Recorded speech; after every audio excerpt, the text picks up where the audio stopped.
Today on the ropes, we're at Umar Boxing. Going back here to learn a little bit of history of what's going on. Yeah.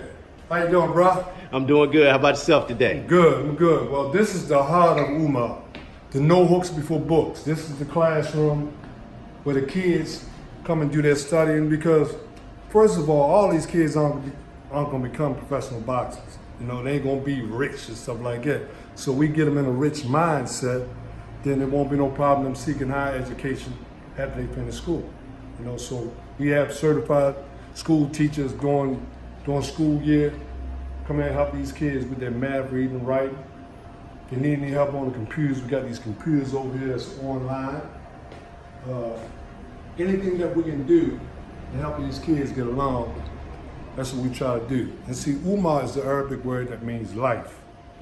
And we're trying to put life back into these kids and get these kids a lifetime of experiences. Coming through Umar, you're gonna get something that's gonna help you along. Boxing, I love boxing, and that's my mainstay. But what we're trying to do is produce champions in life. You know, because like I say, all of them ain't gonna become boxers. You know, so they gotta have that, you gotta have that second chance. With that being said, do you find a lot of corporate sponsorships that help out, like with different materials and books? And yeah, well, sometimes, you know, like, but see, I've been around for the past, since 1996. And, you know, some organizations don't really do what they say they're doing. Or if they come, they got to get everybody together, you know, and do a show. But see, here you can come in anytime. These kids during the school year, they're in the classroom. The older ones out there training. And I'm saying we are trying to do the best and be the best. And then, you know, let Baltimore see these kids in a different light. You know, that stereotype that they got out on Baltimore, man, it's not true. Only people that are getting hurt or getting killed are the people that's in that life. If you're not in that life, there's more than likely nothing will ever happen to you in Baltimore. And this gym, we on the Main Street. We up from on North Avenue, North and Drew Hill. You can go outside right now and you can see all this ills they talk about Baltimore, right? But see too, is that once you come in this organization here, you know, you don't know where you at until you go back outside in. You know, and if you don't participate in it, nothing will never happen to you. And programs like this are very important to keep the kids off the streets. That's right. And so they don't succumb to the dangers of their community. That's right. See, you know, like a program like this saved my life. It was an organization called Operation Champ. It was back in the day. And they had anything and everything that a kid desired to do. You know, they had boxing, karate, weightlifting, wrestling, you know, the pool, ping pong, you know, everything. And it saved my life. So that's what I'm trying to do, is give back and get these kids and get them thinking and get them doing and you know, just try to save their life. See, everything that I try to do, I try to deal around boxing. We want to give these kids a fighting chance. You know, it's interesting that you say that back in the day because back in the day when I was a teenager, I came up under the Mayor Berry Summer Youth Program in D.C. for the youth, where I got paid to go to summer school just to advance my level in education. Then during the year, I got paid to help kids in the community. You know, working with them at the Boys and Girls Club, doing what you're saying, helping them with homework and stuff like that. So they need to resurrect organizations like this because, you know, these kids come from situations that if their parents never had a chance, how can they get a chance, right? And what I am a hope dealer. I deal in hope. And I try to be an example of what I preach and teach these kids because it's wide open. You know, these kids, you know, we start our kids off in this program at 6 years old, right? And we take them from 6 to 106. And at 6 years old, that's the time when the kids really absorb all that information that's going to guide them throughout life. Between the ages of 6 and 10, that's when we got to get them because a lot of times after them ages, it's hard to grab them, you know. So we start off at 6, put this discipline, this camaraderie, the dedication, the esteem, you know. A lot of people do not know what boxing can do for these kids. You know, the concentration, the fear factor is gone. You know, they can come into a room and don't feel intimidated because they know what they can do. You know, it just helps kids in so many situations in life. Boxing is so different. It's Yeah. something that you don't play, That's right. of course. You can play baseball, basketball, football, lacrosse. You can't play boxing. You got to do boxing. And when you do boxing, you can do everything else. You know, I'm telling you, you know, like I recommend any parent to put their kid in a boxing program, and they will see the difference. You know, they will really see the difference. Speaking of the program, with your kids, do they actually get a chance to leave the area outside of their community to experience or travel? Oh yeah, so like when the kids win the state and regional championships, they get a chance to travel the country, meet kids that are doing what they're doing, you know, and it comes into a full circle, you know.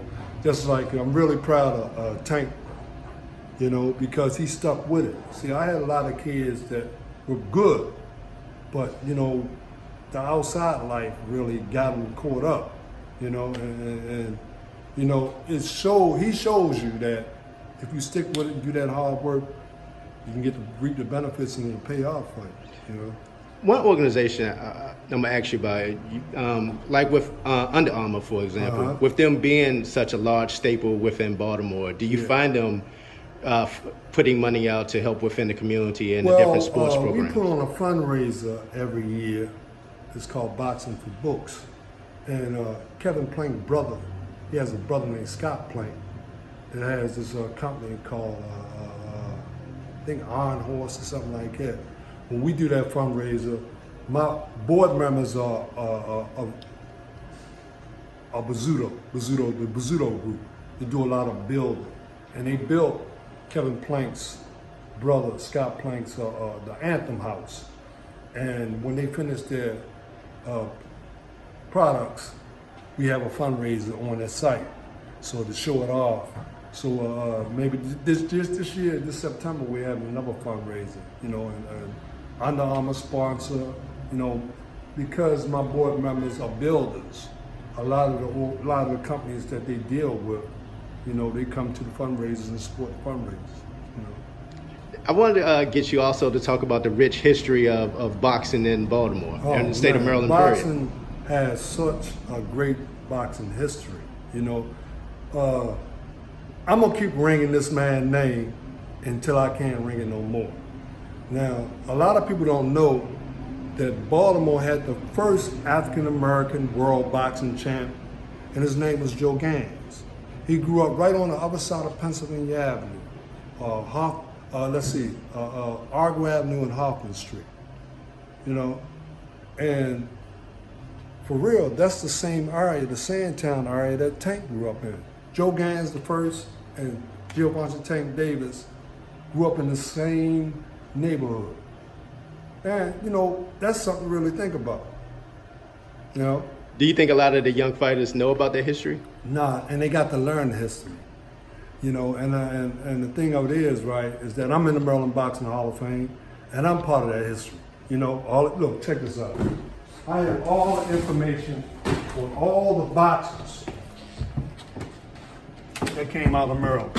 Now that's something I haven't seen since I was a kid. Encyclopedias, right? Yeah. But check this out. See there? All these veteran boxers that came out of Maryland that made it to the Maryland Boxing Hall of Fame. See this? Look, and this was the first one, right? The Joe Gaines, you know. I'm saying, man, people just don't know. Look, 1974, all these guys. Check this out. All this boxing history. All of it. And I had Maryland boxing history. These kids can learn a whole lot. And check this out. Here's my history too. Right there.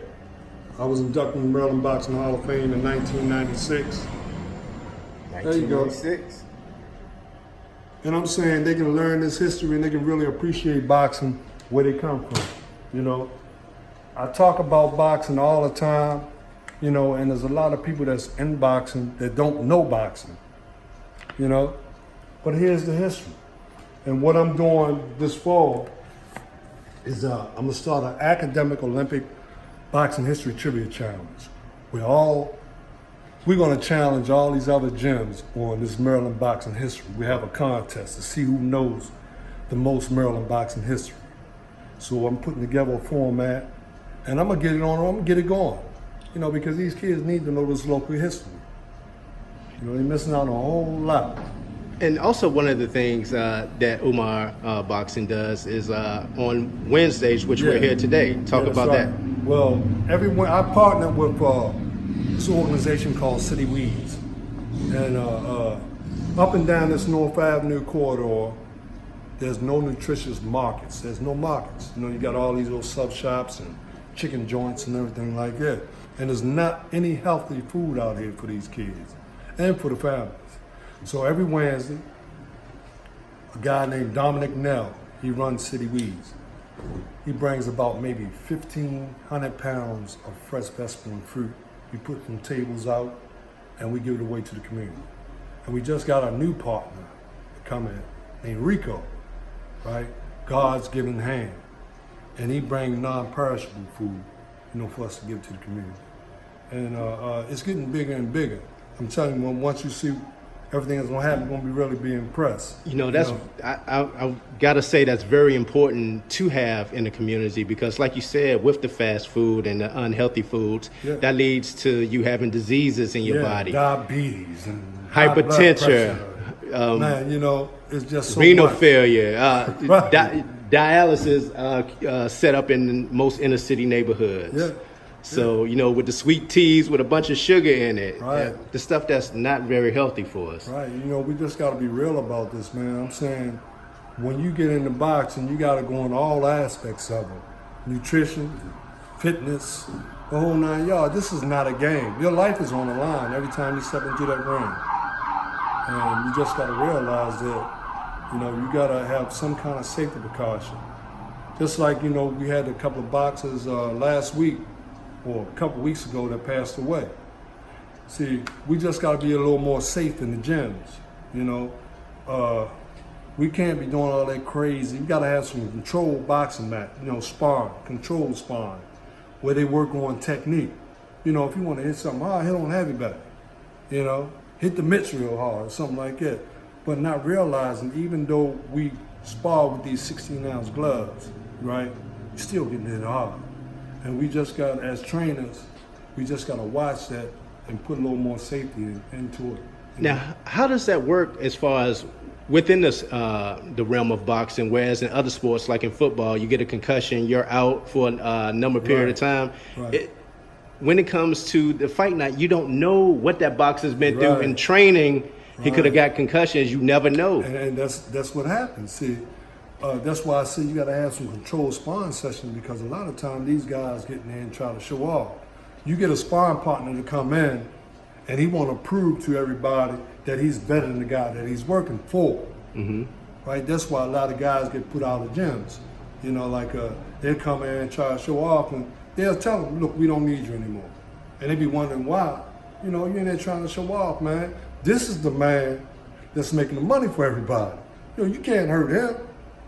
You know, and until everybody understand that, you know, it's going to be going on for a long time. But I recognize it. And when they start acting all crazy, doing all that hard punching and stuff, I stop them. Look, you work on this, you work on that. You know, if you want to hit something hard, they're going to have you back. You know? But we just got to have a lot more control, you know, in the sparring sessions, and don't let these guys show off. Is that something you find mostly in younger fighters or even all levels? Well, I'm saying on all levels, because say you have a promoter that's coming in and going to watch the guy that he's promoting. Here, this guy's trying to come up. So he's going to get in there and try to show off. He's going to try to hurt this guy and say, "Hey, look, man, you promoting him. Look at me. Look at me." Yeah, you know, and it's crazy, you know. Here, this other guy, they don't know what he did to sacrifice himself to even make this promoter pay attention to him. And you just gonna come out the street or come along and try to outdo him when this is the man we're trying to build.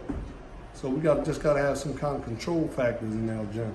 We got to control our gyms. You know, for the general public, they don't understand. One of the referees were talking about that, you know, how the public was getting upset that they were stopping fights. Yeah. They felt too early. Yeah. But you don't know. They don't know how it came to that point. You know, because like I say, you know, in these gyms, it's just like a fight in the gym. You know, because you're practicing your technique, you know, you slipping and moving and ducking, and somebody's punching at you for you to do all that. You know, so you just got to be a little more careful with your sparring session because, you know, boxing is a good sport, but we just got to have a little more control. You know? You know, with a nice group of young fighters coming out of Baltimore, there's a possibility of a lot of future world champions coming out this city. Yeah, I'm saying the sky's the limit. We just got to keep these kids focused and keep them off the street and keep giving them hope. Because Tank, he's an example of hard work and discipline and dedication, right? Hey, don't get no better than that. You know, from Baltimore. I think he's like the 6th boxer from Baltimore, African-American boxer, to win a world championship. You know, and that's something big, man. That is something big, and just got to keep that thing going. I really appreciate your time on the ropes today, you know, giving the history of Maryland boxing, talking about the things that are going on with Umar Boxing Center with the kids. And we're also a little bit later on in the next 30 minutes or so going to show, you know, what we do as far as feeding the homeless. Okay. Feeding the community, I'm sorry. Yeah. Well, some of them are homeless. Yeah. So I appreciate your time today. thank you, bro.